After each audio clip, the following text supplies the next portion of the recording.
That's all right. So if you look at this massive target, right, you're seeing P1 coming in and this guy's at rest. So what you're seeing here is that what you would expect is that the golf ball is going to do what?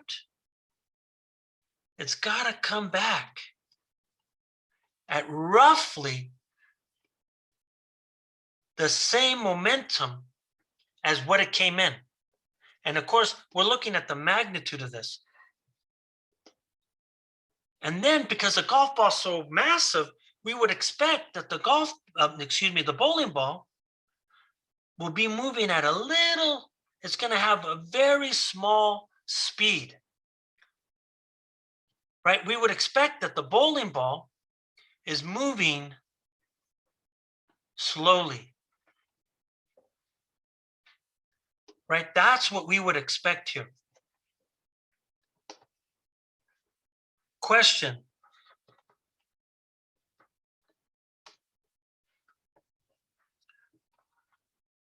Which has the larger momentum after the collision? Would you say is it the golf ball or is it the bowling ball?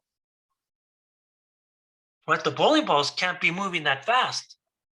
Let's look at a bar diagram.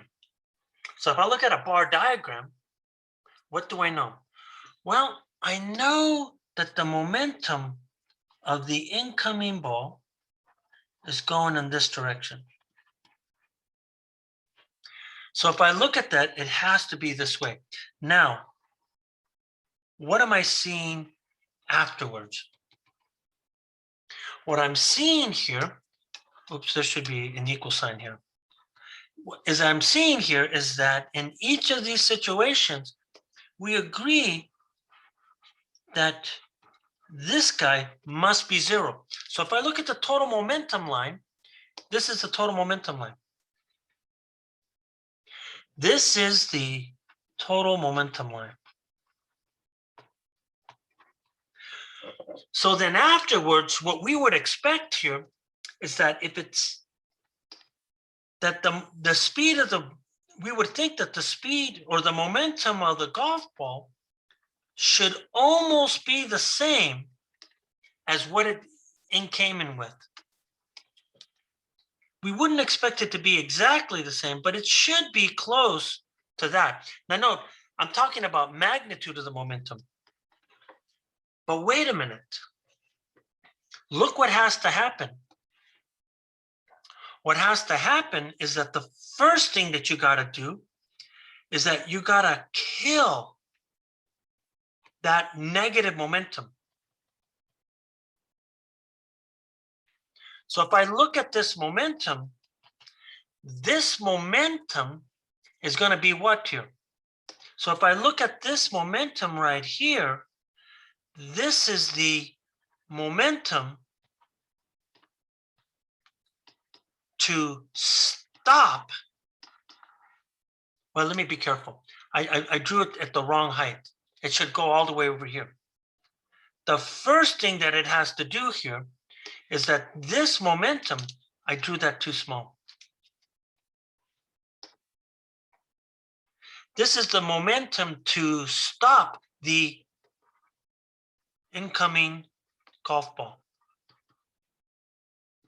Right? It's the incoming golf ball. And then what do I have to do? I have to now speed up the golf ball.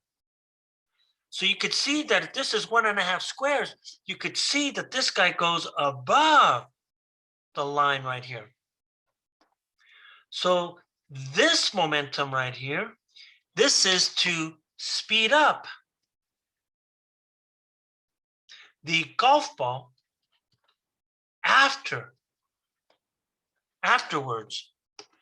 So when you look at this thing, the biggest momentum is of what? Is the momentum of the bowling ball afterwards is huge. Even though it's moving slowly, it still has a huge momentum. So now we can answer the question. It's the bowling ball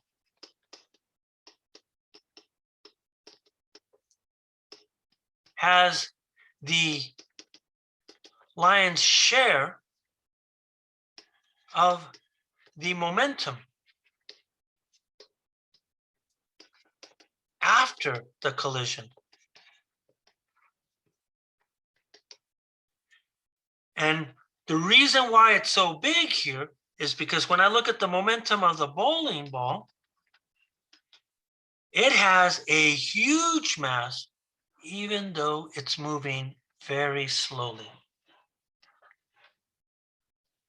So our elastic collisions should tell us that. But for right now, I have to stop. I've ended. I have to end right now. Okay, thanks for coming by. I'll see you guys later. Thank you. You're welcome. We're talking about the elastic collision equations, okay? And as we're looking at the elastic collision equations, one of the things that we started to do is that we broke it up into 3 cases. And so the 3 cases that we're going to look at is we're going to look at equal masses. Then I'm going to have that the target is massive. And then I'm going to have that the projectile is massive. So I was using one applet and I was cutting images out of it. And then I switched applets. So let's see if I could show you what we were looking at. So remember, you can derive these elastic collision equations. You get 2 equations, 2 unknowns. And like I said, that derivation is not all that trivial. Is it worth deriving? Yeah, I guess. Do you get a lot out of the derivation? Nope. Not since I'm the instructor, of course I need to know how to do that, but I don't think you need to know how to do that. And so what we said here is that we were going to always put the target at rest. And because the target's at rest, these equations then reduce down to these 2. And then as before, I said that I'm always asking the same 2 questions. Which ball has the momentum after the collision? Is it the projectile or the target? Remember, the projectile is the one that's coming in, or the target is stationary.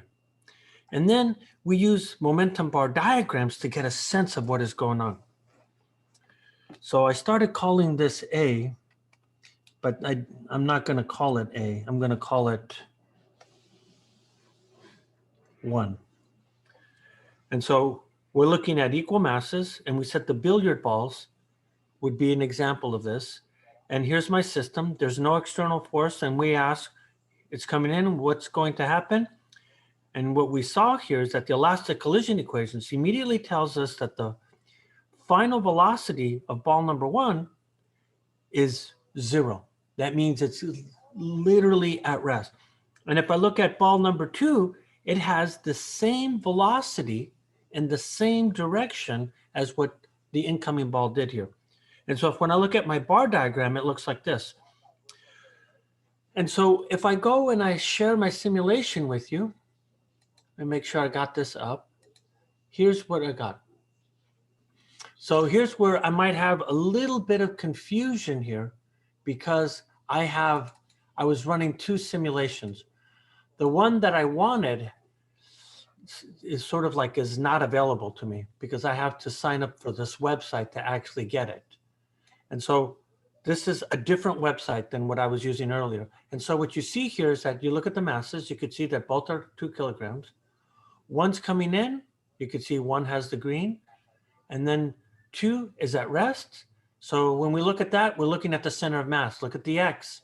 When we look at the X, we see that the center of mass is coming in and it continues to go forward. But 1 is at rest right there, okay? 1 is at rest. So if I go back and I share my screen here, this is what you should be seeing. So what you should be seeing is this guy right here. You're seeing that I have a red ball that's coming in and the center of mass is moving to the right and my target is at rest. So then afterwards, I see that my center of mass continues to move forward. And the one thing I did not put on here is that this guy continues to move in that direction. So the initial momentum of it coming in is equal to the final momentum of ball 2 going out. What's happening? You're seeing the exchange of momentums. After the collisions, objects must redistribute their momentums to conserve v center of mass being a constant, or that the total momentum is a constant. Then we looked at other situations here. And what we did here is that, I copied this. Let me go and get it. So let me see if I can get that. And I think we went through the whole process here. So let me go grab that and stick it into here.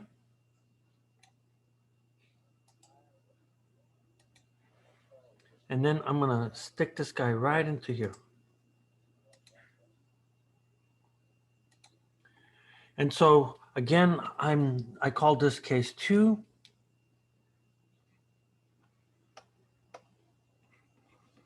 We were looking at a massive target. So that means 1 is at rest, 1 is much smaller than mass 2. And the analogy that I gave is throwing a golf ball at a bowling ball.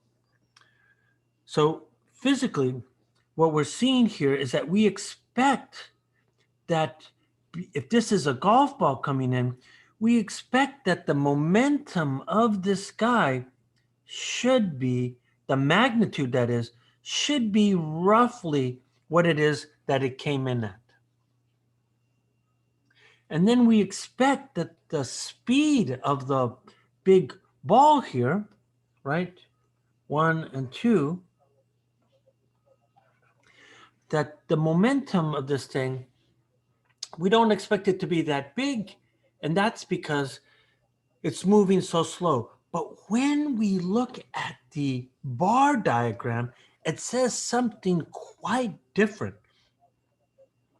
And remember what I said here. This piece right here was what it required to actually stop the ball, right? So P1 initial comes in, and this is what it's required to stop the ball. And then this one is required to speed it up. Now, I wrote that really, really tiny, but I wasn't expecting to actually write anything there. And what we're seeing here is that the big lion's share of the momentum goes to the bowling ball. Even though the bowling ball is moving very, very, very slowly, it's its mass that's huge.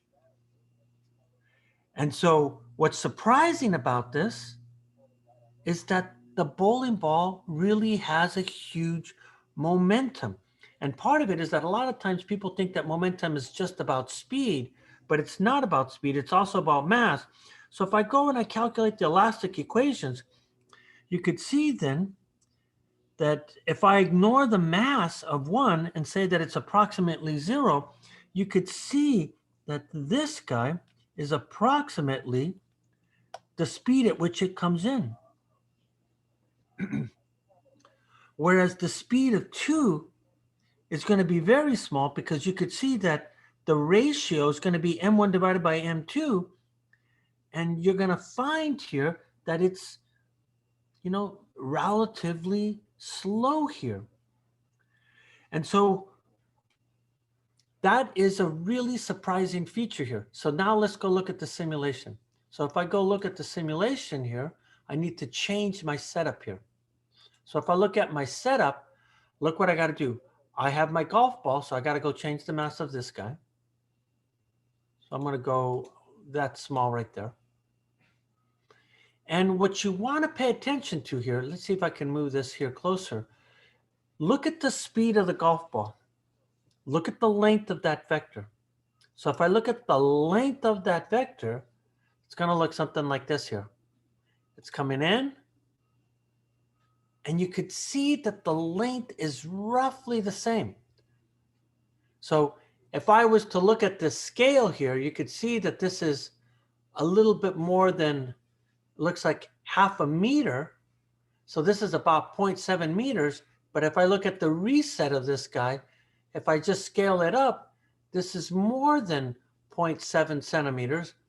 It looks like it's like 0.8. So you can see that it's definitely slower here after the collision, but not by much. So once again, when you look at this thing, you're seeing a little bit of velocity to the right, but it's the momentum that's the important thing, not the speed. So then if I go and I share my screen with you, what you're seeing here is that then the simulation that I was using, I wish I had copied images of this simulation and not the one that I was using prior to this. You're seeing that the center of mass of the blue ball is inside ball number 2. Now, what's surprising about it is that even after the collision, you could see that the velocity of center of mass has shifted a little bit. But that's what the simulation is showing us right there. Okay, so then the next thing that I want to do here is that I want to go look. Carlos, Yes, sir. so do they not transfer momentum in this They do transfer scenario? momentum. There is transfer momentum. You could see right here, the red ball comes in at P1 initial, and it does transfer momentum to the blue ball, but it also keeps some of it. Oh, okay. So it's not a complete transfer then. It's not a complete transfer. Okay. But the thing about that, believe it or not, there's an exchange of momentums now. And what's really surprising is the exchange is that what's hard to see here is that this is what complicates how they get exchanged. And the reason why that complicates it here is that now it's not proportional, but it's proportional to a combination of masses. But there is an exchange of momentums.